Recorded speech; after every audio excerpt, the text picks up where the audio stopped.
কি নাম আপনার? আমার নাম মোহাম্মদ রনি ভুইয়া। এখানে কেন আসছেন? আমি আসলাম বরবাদ ছবি দেখার জন্য। শাকিব খানের? জি আপনার হাতে কয়টা? 3টে টিকিট দেখতে জি, আমার হাতে 3টা টিকিট আছে। আর এই টিকিটগুলি আমি অনেক প্রায় যুদ্ধের পরে মানে টিকিটগুলি নিছি। এটা হচ্ছে অনলাইন থেকে মানে নেওয়া টিকিটটা কাটা, এবং এটা আমি কাটছি বৃহস্পতিবারে।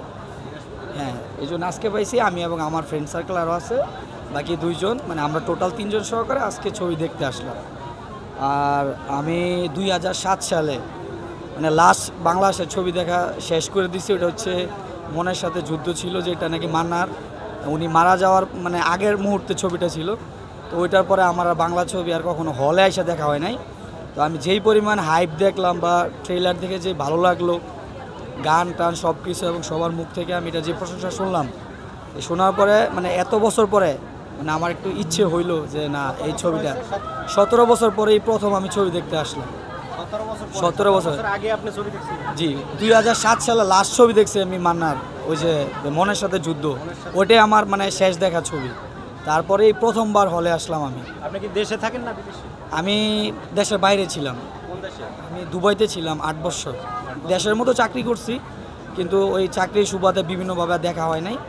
এই 17 বছর ছবি দেখেন নাই, 17 বছর পর আজকে কেন ছবি দেখতে আসলেন? এই যে আমি মানে সাকিবের এই বরবাদ ছবির মানে এটা ট্রেলার দেখে এটার কাহিনী, সংলাপ, গান সব কিছু এবং মানে সবার মুখ থেকে যা শুনলাম, যারা এটা রিভিউ দেখছি বা সবাই বললো মানে এটা বাংলাদেশের ইতিহাসের মানে সেরা মুভি এবং সাকিব খানের ইতিহাস মানে কেরিয়ারের মানে সর্বোচ্চ মুভি। সেটা দেখার জন্য আসলে এটা কতটুকু সত্য এই জিনিসটা আসলে উপলব্ধি করার জন্য আসলে আজকে এখানে আসা, যে দেখি যে আসলে আর আমরা যদি বাংলাদেশের মুভি না দেখি তাহলে তো বাংলাদেশটা আসলে সামনে আগায় যেতে পারবে না। হ্যাঁ, দেশের বাইরে যে সমস্ত মুভিগুলি আগায় যাইতেছে আমাদেরও উচিত আমাদের বাংলাদেশের মুভিগুলির আগায় নেওয়া, কারণ আমাদের বাংলাদেশের হলগুলো বন্ধ হয়ে যাচ্ছে। হাতে কোনো কিছু হল ছাড়া আসলে আমাদের দেশের কোনো ব্যবসা করতে পারতেছে না। তো আমাদের উচিত মানে আমাদের ফ্যামিলি নিয়ে যারা এই সমস্ত মুভিগুলি করতেছে, বর্তমানে সাকিব খানের উপরে আমি বাংলাদেশে আর কোনো হিরো দেখি না। ওভারঅল যেই ছবিগুলি বর্তমান মানে হিট করতেছে সাকিব খান একের পর এক, আমি আশা করি যে উনি অদূর ভবিষ্যতে মানে সারা বিশ্বে গ্লোবালি উনি প্রতিটা মুভি রিলিজ করবে এবং সেই ছবিগুলি বিশ্বমানের হবে। তো অলরেডি এটা হয়ে গেছে, সবাই ব্লকবাস্টার হয়েছে আগের ছবিগুলি থেকে এখন পর্যন্ত, সেটা সবাই দেখতেছে এই ছবিগুলি। তো যাই হোক, আমি সবাইকে বলবো আমি 17 বছর পরে আজকে এই মুভি দেখতে আসলাম। অবশ্যই এটা পিছনে রহস্য আছে, কারণ উনি সাকিব খানের মুভি মানে বাংলাদেশের হিট মুভি, এখানে কথা বলা চলে না। তো আমি সবাইকে বলবো যে না, আপনারা সবাই আসেন, সপরিবারে আসেন, এসে মুভি দেখেন, বাংলাদেশের মুভিকে আরও অনন্য উচ্চতায় নিয়ে যান, এতে করে বাংলাদেশেরও সুনাম অর্জন হবে। আচ্ছা, আপনি এই মুভি ছাড়া অন্য এটা দেখার পরে কি অন্য কোনো মুভি দেখবেন না এটাই শেষ? না, আজকের জন্য এটাই শেষ।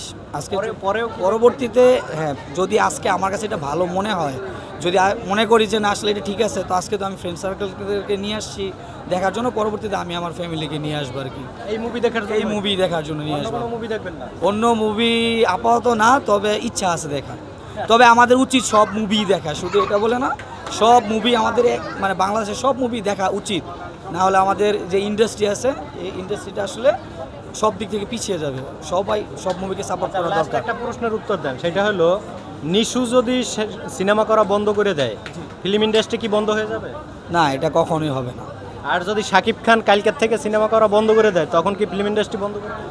সেটাও হবে না। তবে বর্তমানে বাজারে বর্তমান সময়ে সাকিবকে বাংলাদেশের জন্য খুবই দরকার, কারণ ওনার সাকিব খানের মতো করে মানে কোনো হিরো বা যারা পরিচালক আছে, মনে হয় না যে সাকিব খানের মতো করে কোনো একটা মানে হিরোকে এমনভাবে প্রেজেন্ট করতে পারতেছে যে চলচ্চিত্রের সামনে মানে একজন হিরোকে যদি আপনি প্রেজেন্ট করতে পারেন, ভালোভাবে উপস্থাপনা করতে পারেন, তখনই একটা মুভি আসলে ভালো একটা লেভেলে সব দর্শক পছন্দ করে, হিট হয়।